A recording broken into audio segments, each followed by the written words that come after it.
Halo teman-teman, selamat datang di Polling, podcast lingkungan Walhi Nusa Tenggara Timur. Saya Godel Mulaku, sahabat alam Nusa Tenggara Timur. Sudah hadir bersama saya Kak Grace Gracelia, staf advokasi Walhi NTT. Halo Kak G. Halo Godel, selamat siang. Siang Kak. Bagaimana kabarnya Kak? Puji Tuhan, baik-baik, sehat-sehat. Ya, harapnya Godel juga begitu ya. Pasti Kak, selalu baik gitu. Oke, Kak G. Hari ini kita akan bahas tentang bagaimana mengakhiri polusi plastik di Nusa Tenggara Timur gitu. Jadi kalau menurut Kak G sendiri sesuai pandangan Walhi yang terjadi, bagaimana persoalan sampah hari ini di NTT gitu? Mungkin bisa diceritakan sedikit tentang itu. Baik, salam adil dan lestari buat teman-teman semua yang juga hadir melalui podcast polling siang hari ini, ya podcast lingkungan. Dalam rangka memperingati Hari Lingkungan Hidup ke 2025, Walhi NTT sendiri juga melihat persoalan sampah plastik ini menjadi salah satu persoalan yang memang mengakar begitu ya, tidak hanya di Kota Kupang, tetapi kita juga bisa melihat bahwa persoalan tata kelola sampah itu menjadi persoalan yang cukup masif hampir di seluruh wilayah di Nusa Tenggara Timur gitu. Dan sebenarnya ini bukan hanya baru terjadi di 2025 Kak Godel. Jadi Walhi sendiri secara aktif dalam investigasi yang begitu mendalam dari tahun 2022 sampai dengan saat ini, itu kita selalu melihat bahwa investigasi terkait dengan persoalan tata kelola sampah di 22 kabupaten kota itu masih terlihat sama dalam hal pengelolaan, dalam hal sistem pembuangan, itu juga memang masih menjadi punya PR besar dalam kerja-kerja bagaimana kita mengawal isu sampah ini. Tetapi yang menariknya adalah dari investigasi yang mendalam terkait dengan persoalan tata kelola sampah ini, kita juga melihat secara nyata bahwa di tahun 2023 hingga saat ini di Kota Kupang khususnya itu tuh kota yang kemudian bisa menjadi sentral ya, kawan-kawan bisa melihat secara langsung bagaimana TPA di Alak itu terbakar gitu. Dan itu kan kemudian juga menjadi salah satu fenomena yang kemudian juga bisa menggambarkan kepada publik bahwa kebakaran sampah di TPA hampir setiap tahun terjadi, itu kan secara terus berulang terjadi gitu ya. Jadi memang kita perlu mengevaluasi sebenarnya ada apa yang menjadi soal dari persoalan tata kelola sampah ini begitu. Apakah memang titik beratnya itu lebih kepada kita harus selalu memilah sampah gitu, atau kita harus membuang sampah pada tempatnya, atau kita harus menertibkan masyarakat untuk bagaimana membuang sampah pada tempatnya, atau justru memang kita tidak punya sistem tata kelola untuk pengurusan sampah yang baik bahkan hingga pada pembuangan di TPA begitu. Nah, ini kemudian yang menjadi penting juga untuk kita melihat kalau kita mau bertanya bagaimana mengakhiri solusi plastik di Nusa Tenggara Timur, tentu banyak hal yang harus kita bicarakan pada podcast di siang hari ini. Seperti itu Kak Godel. Oh ya Kak G, terkait dengan apa yang Kak G sampaikan, berarti ini bukan persoalan yang sederhana yang bisa kita pecahkan begitu saja. Semisal hari ini kalau kita ngomong tentang Kota Kupang, kan ada wacana tuh kalau wali kota sudah rancang roadmap-nya untuk membuat 1.300 tempat pembuangan sampah tempat sampah di rukun tetangga, dan kemudian sampah itu akan diangkut ke kecamatan dan tidak lagi berakhir di TPA gitu. Jadi dari apa yang kita telusuri, dari apa yang teman-teman Salam telusuri, bahwa roadmap ini pada akhirnya akan mengurangi pembuangan sampah Kota Kupang ke TPA, yang katanya dalam pernyataan Wali Kota Kupang, dalam kita mengutip dari Pos Kupang, beliau bilang bahwa 85% sampah itu akan dikelola di kecamatan dan 15%-nya itu residu yang tidak bisa dikelola lagi itu dibawa ke TPA gitu. Jadi kalau Walhi melihat permasalahan ini gimana Kak? Apa ini jadi solusi yang ideal atau semacam sesuatu yang mungkin masih jauh dari kata mungkin terrealisasi gitu? Ya, baik. Terima kasih Kakak Godel. Jadi dalam mengawal isu sampah di kota ya, Walhi NTT sendiri kemudian juga sudah melakukan investigasi mendalam soal bagaimana sistem tata kelola di sampah di kota, yang mana itu tidak hanya pada kebijakan yang sudah ada gitu, ada Perda Kota Kupang yang memang mengurus terkait dengan tata kelola sampah gitu ya, tapi kemudian bagaimana pelaksanaan daripada Perda itu. Lalu kemudian kita juga bisa melihat bahwa kalau misalnya wali kota saat ini yang terpilih ini ya, Christian Widodo dengan Ibu Serena ini punya program untuk kemudian membuat roadmap gitu ya terkait dengan bagaimana pengelolaan sampah agar sampah tidak semuanya dibuang ke TPA. Tapi pertanyaannya adalah dari roadmap yang dibuat ini, bagaimana sosialisasi sampah itu terstruktur itu disampaikan langsung kepada warga? Bagaimana prosesnya? Apakah pemilihan itu dilakukan langsung dari rumah tangga atau justru pemilihan yang terjadi di tingkat kelurahan atau kecamatan? Nah, hal-hal semacam ini perlu untuk dikelirkan sejak awal. Begitu. Kalau misalnya kita mau bicara soal tata kelola sampah yang berkelanjutan di Kota Kupang, kita juga harus bisa melihat apakah pemerintah Kota Kupang berjalan sendiri atau DPR yang melakukan sistem pengawasan, yang melakukan sistem penganggaran, itu yang punya anggaran khusus untuk tata kelola sampah yang lebih baik. Kita harus mengecek itu. Karena di 2 tahun terakhir kita melihat dari data APBD itu yang untuk Kota Kupang, anggaran untuk tata kelola sampah itu sangat kecil. Nah, itu juga yang kemudian menjadi persoalan yang kemudian harus dibuka secara terang-terangan begitu ya. Bagaimana sistem tata kelola tadi dari yang disampaikan melalui roadmap yang wali kota rencanakan itu bisa tidak berdampak untuk semua kalangan gitu. Atau jangankan semua dulu deh, satu kecamatan dulu, satu kelurahan dulu yang dipakai sebagai kelurahan contoh. Kelurahan contoh. Ya. Artinya, kalau kita belajar dari beberapa kota lain yang sudah jauh lebih baik dalam sistem pengelolaannya, meskipun tidak semua di Indonesia ya, kita lihat di Kota Bandung misalnya, ada tim atau kelompok khusus yang memang mereka sudah melaksanakan ini selama beberapa waktu tahun terakhir ini. Dan itu, mereka mulai dari tingkat kelurahan, tingkat kecamatan. Nah, kita mau melihat apakah program wali kota yang terpilih ini juga langsung dilaksanakan di semua kelurahan, atau ada salah satu kelurahan contoh yang dipakai dan dilihat sistemnya.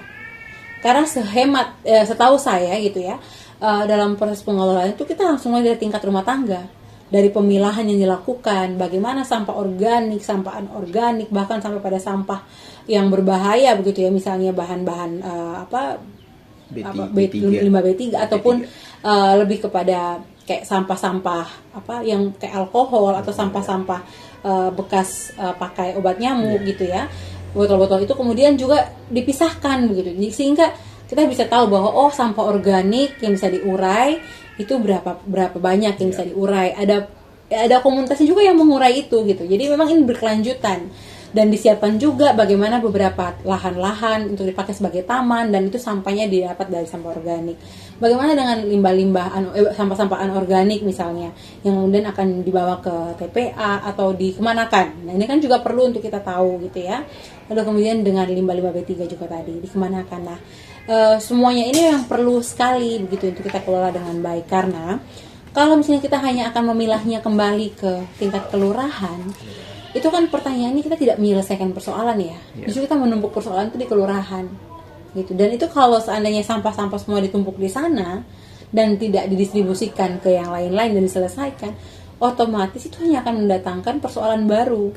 Ya, jangan sampai kita tidak menghantarkan sampah-sampah ini ke TPA, tetapi kita justru menumpuk menjadi persoalan di tingkat kelurahan. Nah, ini juga yang kemudian perlu untuk dicermati secara baik begitu ya. Mungkin kita akan mendengarkan lebih lanjut bagaimana konsep wali kota ya dalam proses pengelolaan sampah. Tapi yang pasti bahwa saya tidak tahu sejauh mana pemerintah Kota Kupang itu melihat sistem pengelolaan sampah. Karena kalau kita mau lihat juga bahwa tidak semua sampah-sampah anorganik itu juga dapat diterima di bank sampah begitu ya. Ada sampah-sampah tertentu yang memang tidak diterima juga gitu untuk diolah kembali. Nah, ini dikemanakan?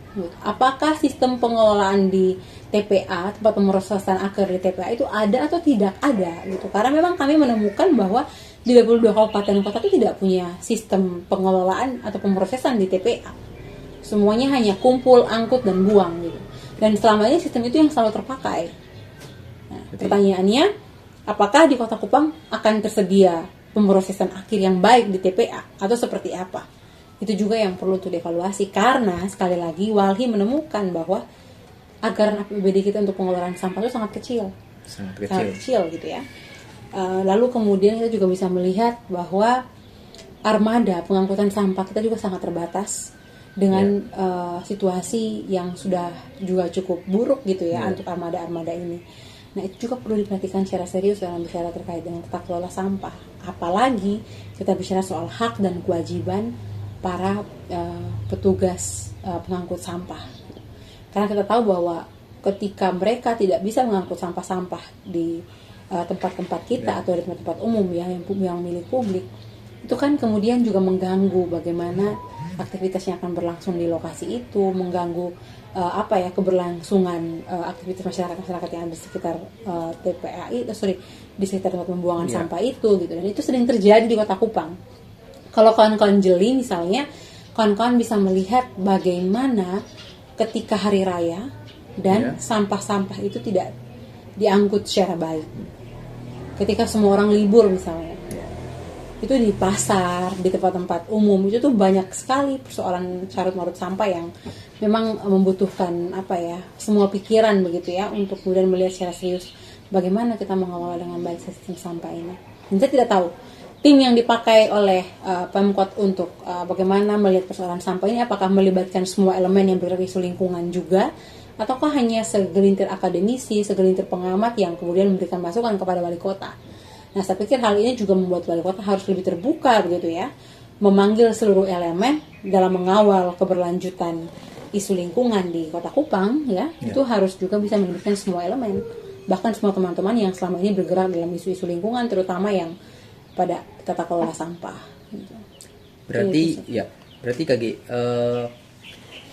apa yang sementara menjadi roadmap wali kota untuk sistem tata kelola sampah di Kota Kupang, dari pandangan Walhi sendiri, apakah ini sudah sampai pada sanitary landfill sesuai dengan Undang-Undang Sampah Nomor 18 Tahun 2008, ataukah ini masih tetap kita pakai sistem yang lama nih, open dumping nih, tapi cuma diperhalus dengan nanti kita buangnya di di tempat sampah yang di dekat-dekat rukun tetangga ya, di RT ya gitu, terus dibawa ke kecamatan.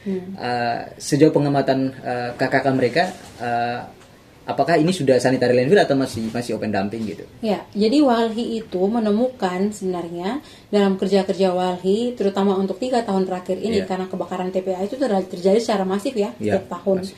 Ya, mungkin tahun ini kita berharap tidak terjadi kebakaran lagi seperti itu ya, karena dampaknya sangat besar. Tetapi dalam kerja-kerja dan temuan Walhi, kami menemukan bahwa sistem pengangkutan sampah di Kota Kupang ini masih kumpul, angkut, dan buang.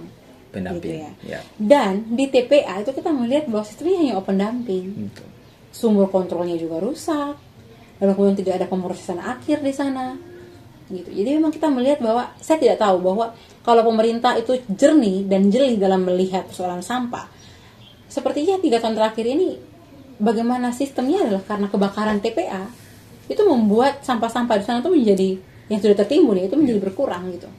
Tapi kan kebakaran TPA itu kan harus dicari tahu juga siapa yang membuat itu terbakar atau apa penyebab kebakaran, gitu kan? Karena memang kita masih melakukan sistem yang buang saja begitu, tidak ada pemrosesan di sana. Itu kami melihat secara langsung. Ya itu tadi kan kita kekurangan anggaran lah, bahkan untuk armada saja kita sulit, apalagi dengan pemrosesan akhir di TPA. Nah ini juga yang kemudian menjadi perhatian kami untuk mengawal sebenarnya ya, mengawal bagaimana melihat pemerintah mengimplementasikan Undang-Undang Nomor 18 Tahun 2008 ini. Sebenarnya kan sejak tahun 2008, 5 tahun ke depan itu kan sudah harus menggunakan sistem sanitary landfill. Ya. Tetapi kan hingga saat ini di 2025 itu kan belum ada sistem itu terlaksana di Kota Kupang. Seperti itu. Nah, sebenarnya Kota Kupang ini menjadi sentral gitu ya, bahwa hampir semua sampah-sampah yang ada di kota ini adalah sampah-sampah yang bernomaden, berpindah-pindah dari daerah lain gitu ya. Nah, ini juga yang kemudian menjadi perhatian kami secara serius, bahwa sistem penanganan sampah di Kota Kupang itu menjadi salah satu corong untuk melihat NTT secara keseluruhan dalam pengelolaan sampah. Gitu. Dan Walhi sering sekali menemukan bahwa di TPA itu tidak hanya sampah organik, sampah anorganik, bahkan sampah medis, limbah medis itu juga ada di TPA. Jadi memang laporan-laporan seperti ini kemarin kami juga temukan dari Flores Timur, kami juga temukan dari Kabupaten Sika, beberapa kali kami juga temukan dari Kabupaten Nagekeo, dari Ngada gitu. Jadi memang semua wilayah, semua kabupaten itu punya permasalahan tata kelola sampah tersendiri. Jadi kita baru bicara soal bagaimana sebenarnya sistem tata kelola sampah itu perlu dibenahi. kita belum melihat ya bagaimana aktor-aktor yang kemudian sebenarnya berperan penting dalam sistem pengelolaan sampah. Hari ini kalau kita mengawal isu sampah secara serius, ketika bicara sampah, kita bisa tahu bahwa sejak kita kecil ya, mungkin kalau pernah alami, sejak kita kecil itu pilih sampah atau Jumat bersih itu selalu menjadi program atau tagline pemerintah kita. Benar. Dalam berbagai macam momentum. Benar. Gitu ya. Tapi persoalannya apakah masyarakat itu hanya disuruh pilih-pilih saja gitu. Setelah dipilih dan dibuang ke tempat sampah lalu apa? Iya kan? Betul. Nah, ini yang kemudian perlu diikuti dengan pengawalan secara serius oleh semua pihak. Kita tahu bahwa ya yang punya peran besar dalam persoalan sampah ini ada 3 aktor. Pihak swasta, pemerintah dan juga masyarakat. Gitu. Nah, bagaimana selama ini sistem pengawasan itu dilakukan oleh pemerintah kepada pihak-pihak swasta ini? Kalau kita lihat di rumah misalnya, apa sih sampah yang kita hasilkan di rumah tangga kita? Selain sampah organik gitu ya, sampah sisa-sisa makanan atau sampah sisa-sisa sayuran gitu. Seorang ibu misalnya, dia pergi ke pasar, dia pulang dan dia memasak untuk makanan untuk anak-anaknya. Dia mungkin ke pasar dia lupa membawa tempat belanjaan. Betul. Dia harus membeli kantong plastik gitu ya. Nah, plastik ini kan adalah apa yang dia beli di luar, bukan yang dia punya di rumah. Benar. Gitu. Tetapi plastik-plastik ini menjadi kewajibannya dia untuk dia harus selamatkan, untuk dia harus jaga kebersihan lingkungannya. Gitu. Pertanyaan dari mana sumbernya? Pihak swasta. Ya, tentu ada yang memproduksi itu, betul, gitu ya. Betul. Selain itu, sampah-sampah misalnya sasetan kita beli sampo misalnya. Ya kita membeli sampo, tapi kita berkewajiban juga untuk menanggung beban untuk bagaimana mempertanggungjawabkan sisa sasetan yang kita pakai ini. Nah itu bukan satu orang ya. Semua orang hampir setiap hari bergantung dengan hal-hal seperti itu. Kita sudah menjadi pemakai, kita sudah membeli dengan uang, tapi kita juga yang bertanggung jawab untuk bagaimana kemanakan sampah-sampah ini gitu. Jadi sebenarnya kalau kita lihat aktor-aktor ini, pemerintah juga punya kewajiban untuk melakukan pengawasan dan dengan penegasan kepada perusahaan-perusahaan yang memproduksi. Kita lihat sampah-sampah dari Unilever begitu banyak, Wings begitu banyak gitu ya. Dan hampir semua Indofood misalnya itu juga begitu banyak.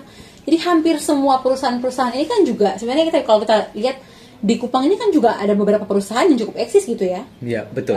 Juga ada di sini gitu. Kenapa kemudian ini tidak ditindaklanjuti gitu? Artinya mereka punya kewajiban. Ini sampah-sampah juga yang kalian hasilkan.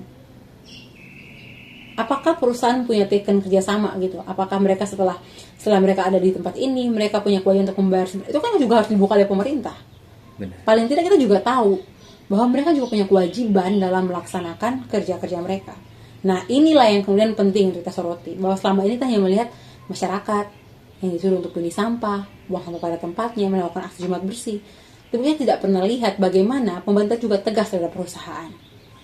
Nah, dalam kerja-kerja inilah yang kemudian kita berharap agar semua aktor ini punya peran masing-masing, gitu.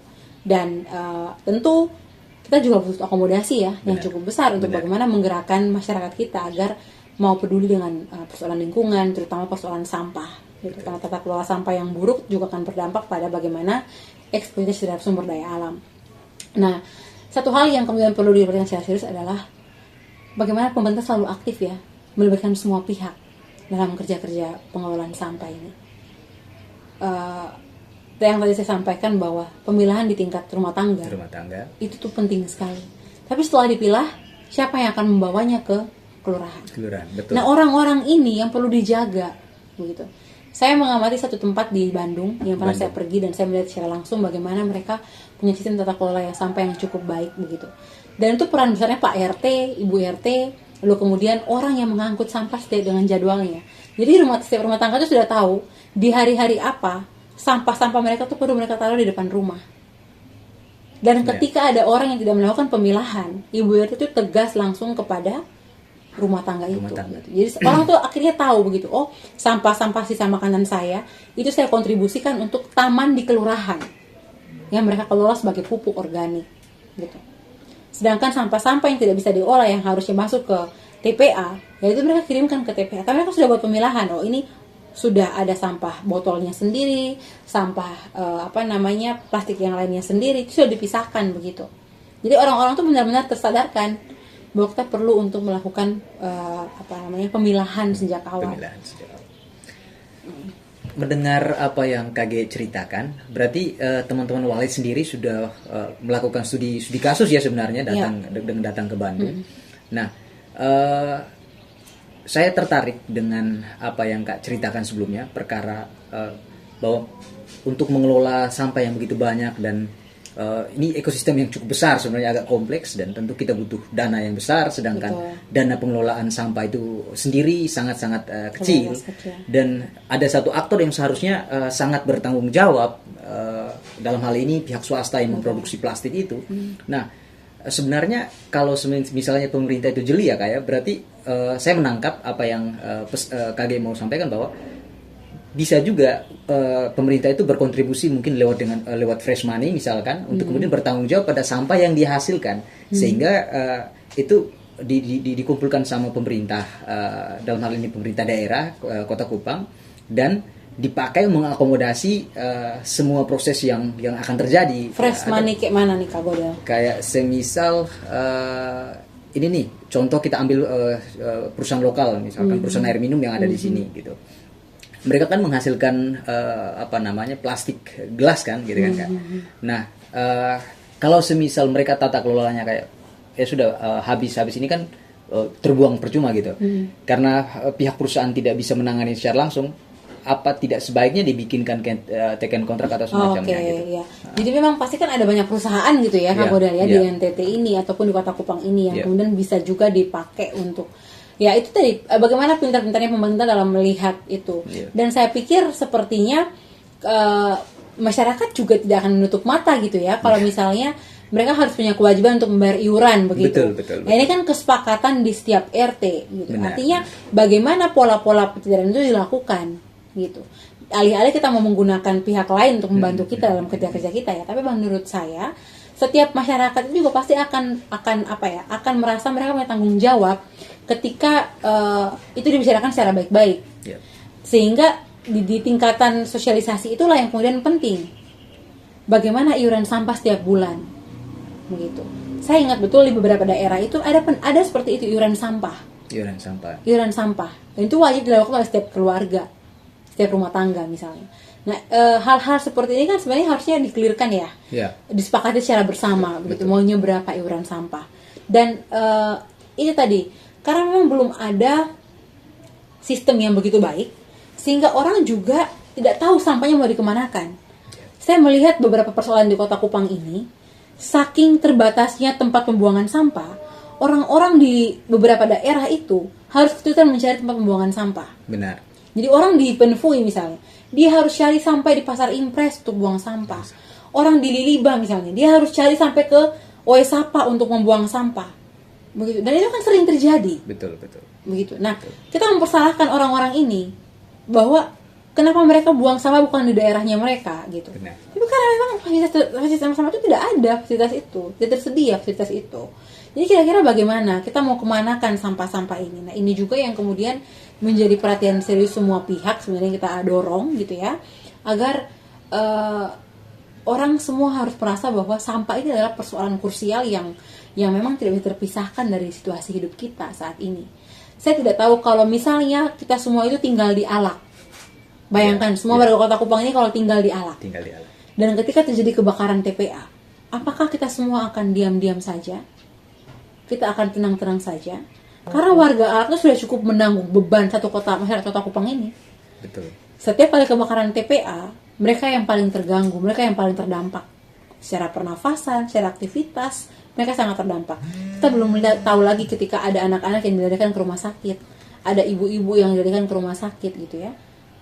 Karena memang kebakaran TPA dengan jumlah sampah yang begitu masif itu kan juga mengakibatkan banyak hal terjadi begitu ya. Benar. Nah, ini juga yang kemudian harusnya terpikirkan oleh pemerintah kita gitu ya, dan bagaimana masyarakat Kota Kupang itu menyikapi persoalan sampah. Karena saya yakin sekali masalah sampah ini tidak dikeluhkan di satu kelurahan. Semua kelurahan bahkan semua rumah tangga itu bingung mau dikemanakan sampah-sampahnya. Itu sih Kak Godel. Berarti Kak, bahas tentang Alak. kita pernah dengar juga bahwa teman-teman Walhi kan pernah advokasi perkara kebakaran sampah yang ada di sana. Nah, sejauh itu temuan Walhi, korban yang terakhir tercatat menurut Walhi itu ada berapa banyak sih Kak Ayang? Iya. Di beberapa waktu terakhir ya, di kebakaran sampah 2020-2023 itu kita menemukan sekitar 891 warga itu terdampak. 891 warga terdampak. Itu yang kami kategorikan gitu ya, yang kami maksud dalam inventaris kami, yang kami data gitu. Dan baru-baru ini yang di 2024 itu kita juga menemukan bahwa ada sekitar 2 warga yang dilarikan ke rumah sakit, dan ada korban anak-anak juga yang memang dilarikan ke rumah sakit karena masih bayi waktu itu.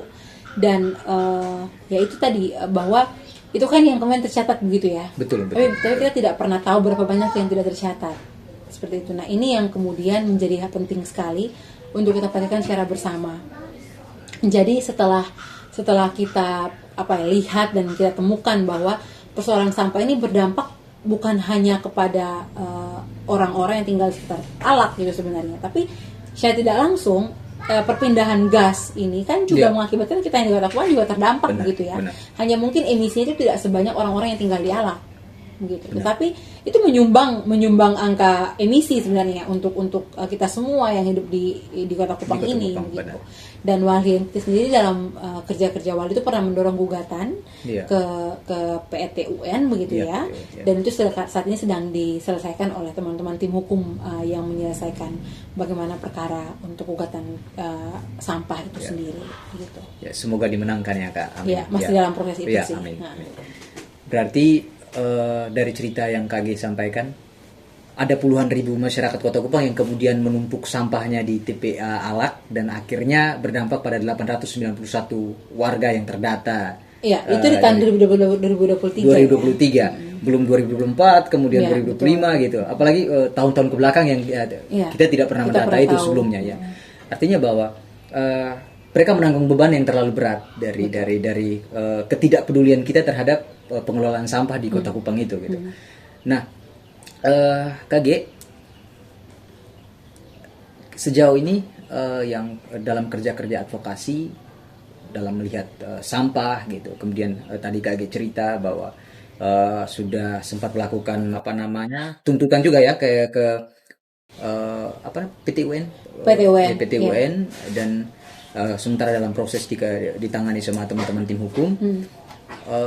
Apa sih harapan dari teman-teman Walhi untuk kedepannya terhadap sistem tata kelola sampah di NTT pada umumnya dan Kota Kupang khususnya gitu? Ya, sebenarnya apapun bentuk upaya masyarakat Kota Kupang gitu ya, ataupun masyarakat Nusa Tenggara Timur hari ini dalam berbicara dan mengawal isu sampah, itu adalah bentuk kepedulian sebenarnya, bentuk cinta, bentuk untuk bagaimana kita berharap agar sistem tata kelola sampah itu berjalan menjadi lebih baik begitu. Tidak ada maksud yang lain sebenarnya.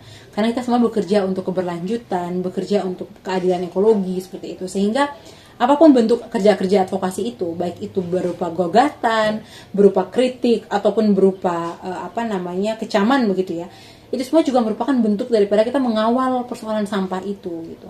Dan sejauh ini Walhi cukup keras mengangkat isu sampah ini karena memang dalam beberapa momen Walhi itu selalu menjadi rujukan beberapa masyarakat untuk melaporkan apa yang mereka hadapi.